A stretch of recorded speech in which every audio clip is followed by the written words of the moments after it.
सुन रहे हैं गंगा कैसेट की प्रस्तुति।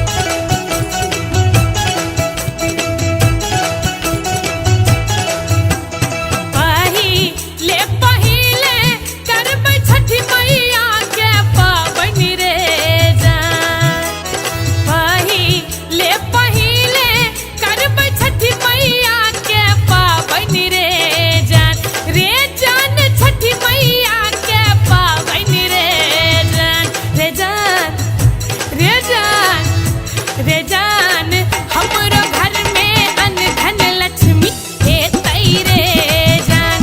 रे जान हमरो घर में अन धन लक्ष्मी हेतई रे जान।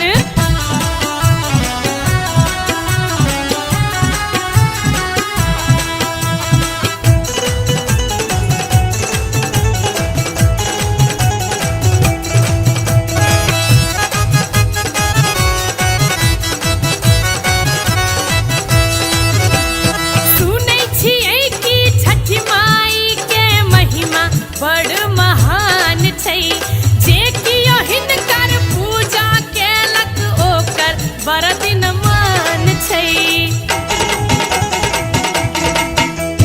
सुनै छियै कि छठी माई के महिमा बड़ महान छै जे कियो हिनकर पूजा केलक ओकर बड़ दिन मान छै।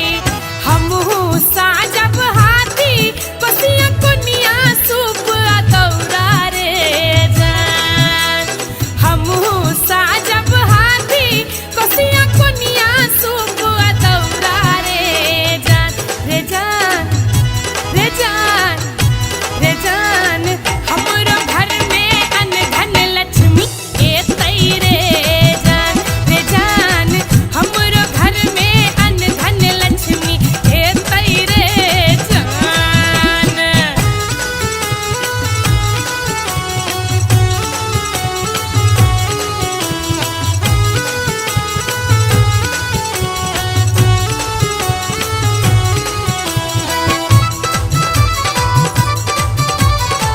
सुन रहे हैं गंगा कैसेट की प्रस्तुति।